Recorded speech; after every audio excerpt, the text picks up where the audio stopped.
Welcome to the Peds Ethics Podcast, where we talk to leaders in pediatric bioethics about a hot topic or current controversy. Here's your host, John Lantos, from the Children's Mercy Bioethics Center in Kansas City.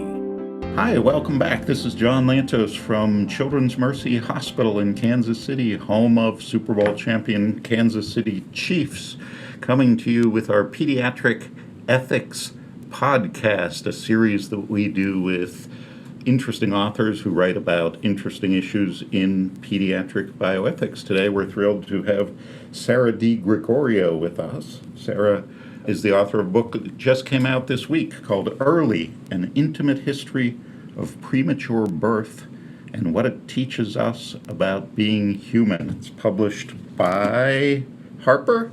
It's available on Amazon, and we're going to talk a little bit about this book. You are not a doctor. You are not a bioethicist. How did you come to write a book about neonatal intensive care and premature birth? That's right. I am definitely not a doctor, not a bioethicist, but very, very grateful to be here on your podcast and speaking to you today. I came to this topic actually because my daughter was born at 28 weeks, and in the process of our NICU stay and everything that came after it, realized that I had a lot of questions about how we have come to a moment in time when a baby like my daughter, who was born as a result of intrauterine growth restriction, so she was a little bit smaller than average. She weighed 840 grams at birth. Wow. And was at first in perhaps not good condition when she was born, but quickly did very well. I came to realize that babies like her are actually quite likely to do well now. Mm-hmm. And from a parental point of view, it had seemed quite acute and very bad. And of course, It's not a good outcome. But I was very curious about how we have arrived in this moment, what it means that babies like my daughter are so overwhelmingly likely to survive and to do well. And in the process of that, I also had cause to think about the fact that I myself had been born prematurely. Wow. My grandfather was born prematurely. And so it was this thread. How premature were you? I actually don't know exactly. I believe I was 32 weeks. Both of my parents passed away relatively young, and I didn't have a chance to ask them about the details. Okay. I know that I was born very jaundiced and was brought to Women and Infants in Providence and given an exchange transfusion. Okay. So I think that my parents, must have had a lot of pain around that we actually never spoke about. And when when your daughter was in the NICU, were there specific things that happened that made you worry or wonder or surprised you? I think at first the thing that really surprised me and scared me was just the way that she looked after giving birth quite suddenly in an emergency C-section, to see a baby who is, 1 pound 13 ounces. She was on a ventilator at first and on TPN, and I had never seen a baby that looked like that. Right. Our NICU was an open ward, and so I was also sort of sitting next to her incubator, but within arm's reach of, 3 other incubators with babies in a similar situation.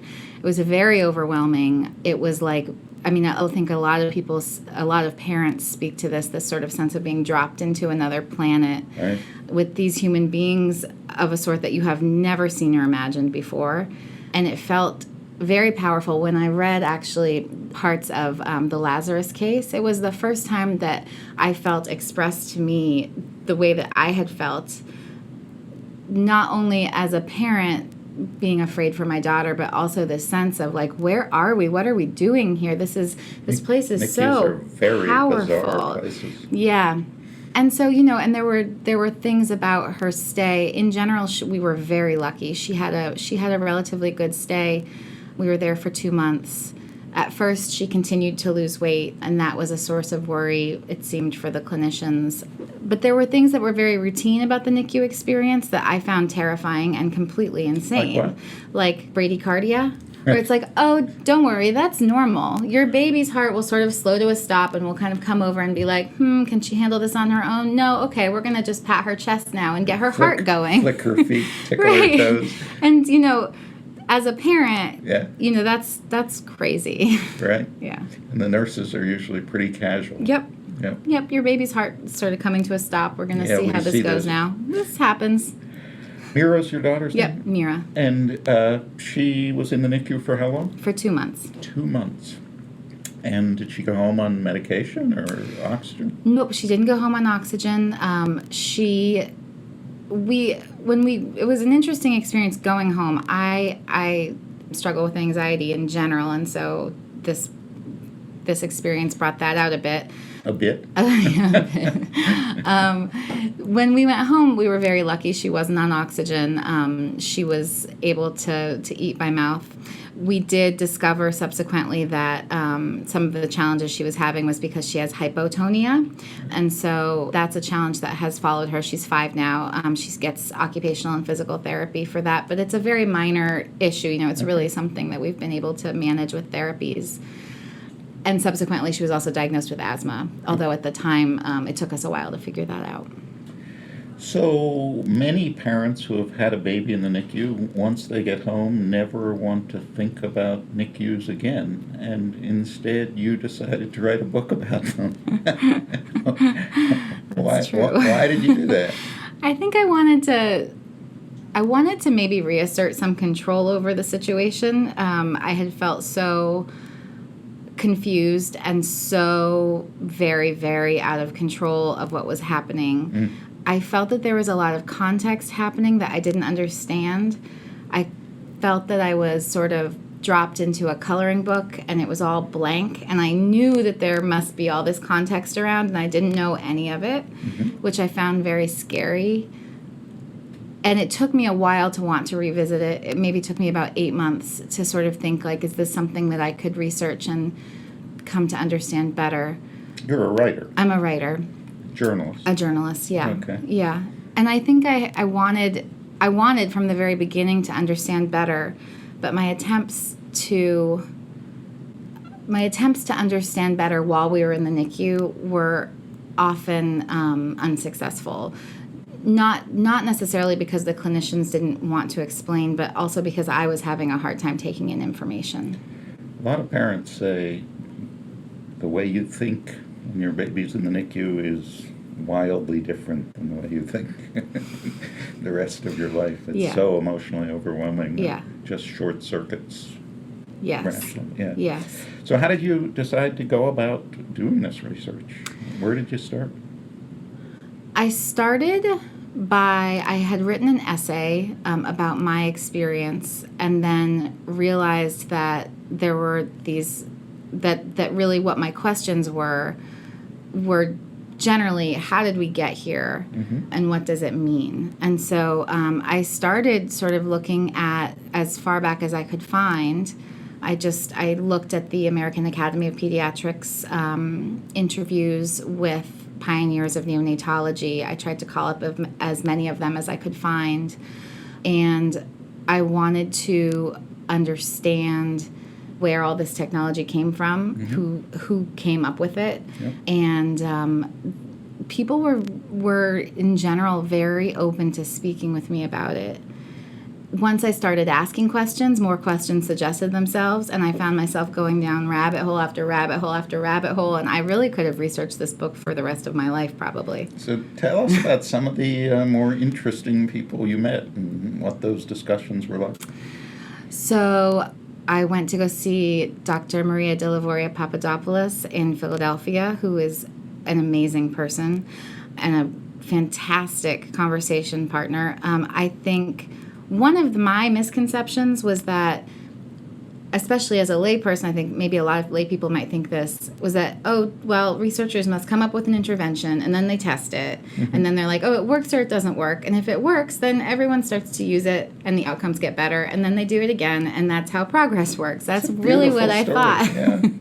And what was fascinating, it's not like what was fascinating to me was to find out that it was just much more sort of lurching than that, and there, the back and forth and the sort of disagreement about what should be done was very interesting and had more to do with culture and values and all of our humanness than I thought it would.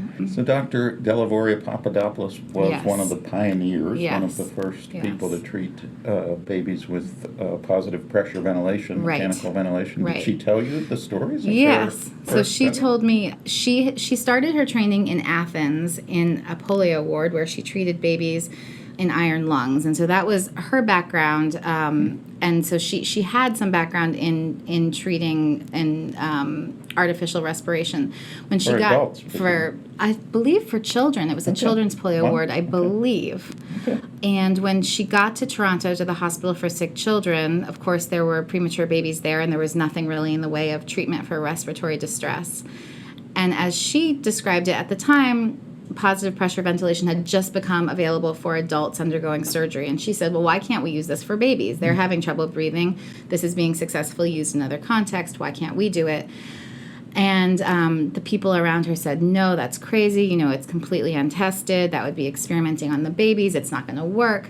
And she just did not take no for an answer. And, I think I was trying to think about how it came that she really just didn't give up. I think that she really felt like she could do more and that that there was some kind of moral obligation she had to try these things. So they said to her, she told me, okay, you can try to intubate this baby, but you have to wait until 5 minutes after we declare death. So she said, okay. So she had gotten, I think it was a one of the early bird ventilators, and she had gotten a small tube from a friend who was a respiratory therapist. She sort of rigged it all up. She said, okay, fine. Here I am with my machine. Mm-hmm. Call me when a baby dies. So they called her when a baby died. She would wait 5 minutes, and then she would intubate the baby. And she had a couple instances where the baby would revive for cardio, the heart would start beating again. Of course, those babies were too far gone. She didn't have any survivors, but she was proving to the people around her that this was technically possible. Mm-hmm. She kept doing it and doing it and doing it until finally they said, okay, at the moment of death, we'll let you do it. Mm-hmm. And so she did that until finally she had a survivor. And it was amazing to me to think about what that would be like to know that you're going to intubate this baby who has died, and to know that you're doing it to prove something and for a greater purpose. Yeah. But what that would take out of you. That is the whole ethical dilemma with medical research. You try desperate things on people who are dying. You don't know if they're going to work. Sometimes they have terrible consequences, and you end up harming people or prolonging their dying. And other times you come up with a treatment that turns out to be beneficial and saves thousands of lives. Mm-hmm. It takes a lot of courage. Mm-hmm. Mm-hmm. Who else did you meet? Didn't you talk to Millie Stallman? I did talk to Dr. Stallman. Another pioneer. She is 97 now, and I went to the NICU that she founded. It was very, very wonderful to walk the halls there and have every single person say to me, oh my God, you're going to go see Dr. Stallman. They have all these amazing stories about her Christmas parties where she would have like spiced wine spiked with grain alcohol, and then they'd go shoot mistletoe out of the trees, and it sounded like a great place to work. But she was amazing because she was the first person to put a baby into a miniaturized iron lung.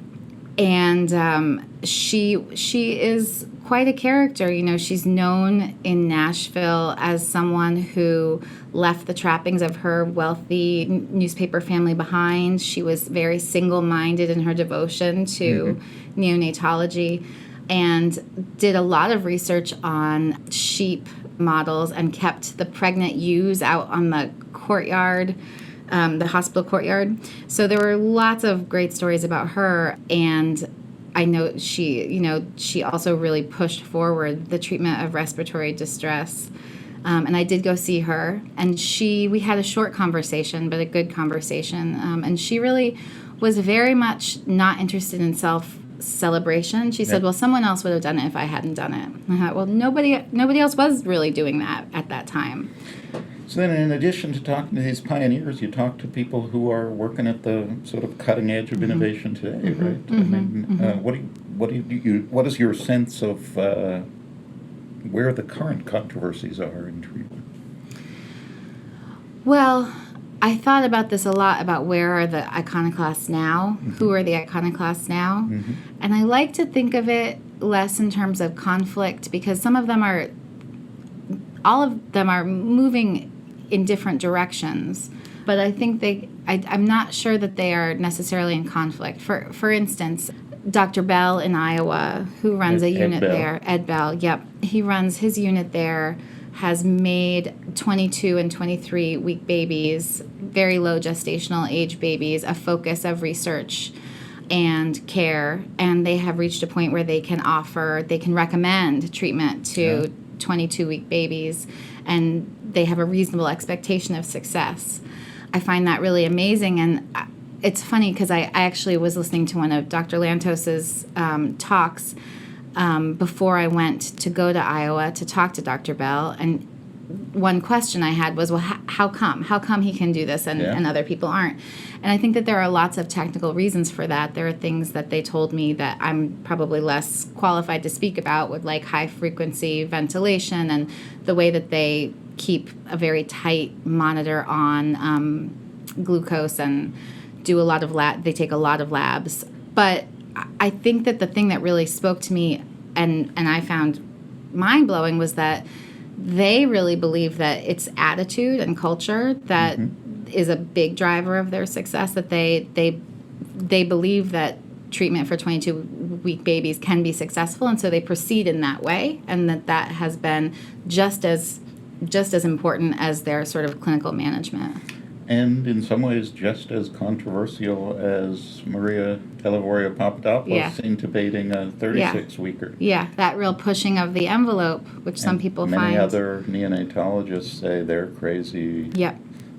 We don't do that here. We don't want to do that. 22-weekers can't survive. Yeah. Although my sense is the tide is turning and people are starting to accept that the Iowa results are generalizable and the borderline of viability is starting to shift. Yeah, it does seem that way. Did you get to talk to the people who are doing the artificial placenta work? I talked to them one time, and then they didn't want to talk anymore, so I don't know if that was something about me or something about just media coverage in general. Probably doesn't always cover artificial placenta technology and artificial womb technology in the most calm and deliberative way. It's a nice way of putting it. I did talk to Dr. Dysart at CHOP, who sort of took me through some of their research, and that was fascinating.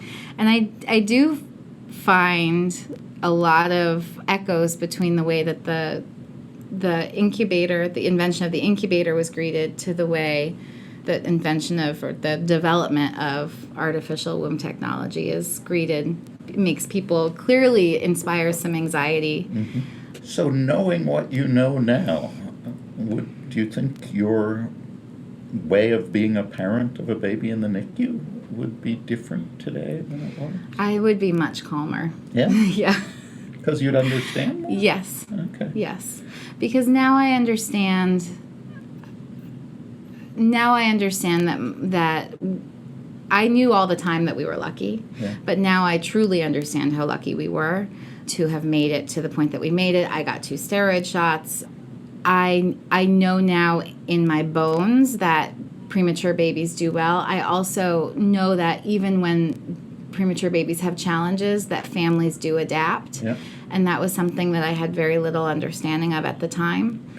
When someone tells you something like, well, your baby has a 50% chance of being disabled, what I heard was, what I imagined was not, I think, what the reality is. And so now I would have a much better handle on that. Say a little more about that. Mira would be classified as having a disability. Right. Mira would be classified as having a disability, and it's something that we need therapies for, but it's not what you imagine. It's not what and I know some people have a much harder road, and I would never want to speak for their experience, but I do think that generally speaking, what's important is that you are able to access the care that you need.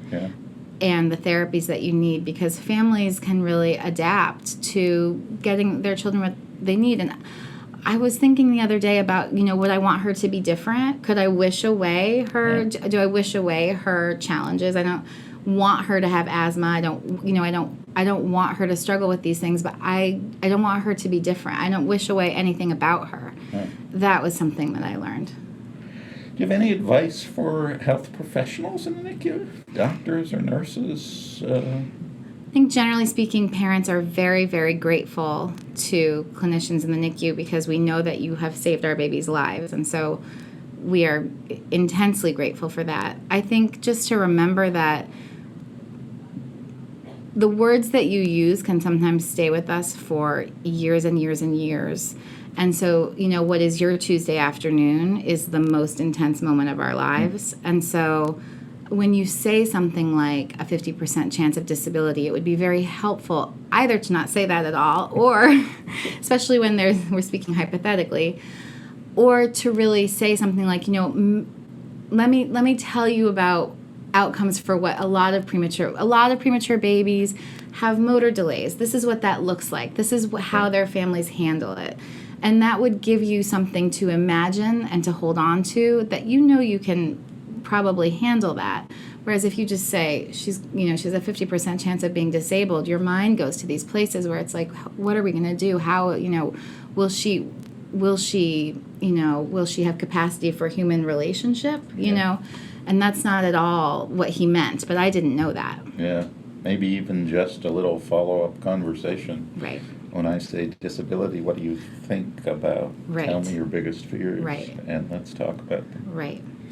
Well, this has been a fascinating conversation. Thanks so much for dropping by to the Children's Mercy Bioethics Center to tell us about your wonderful new book, Early, An Intimate History of Premature Birth, and what it teaches us about being human. It's available on Amazon, right? It is. And in bookstores everywhere. It is a great read, both for parents and families who have a baby in the NICU, but also for doctors and nurses, many of whom I suspect do not know the history that you so beautifully explore and describe in this book. Thank you so much for having me. It has been an honor to be here and talk to you. Thank you for listening. I'm John Lantos, Director of the Children's Mercy Hospital Bioethics Center in Kansas City, Missouri, and this is the Pediatric Ethics Podcast.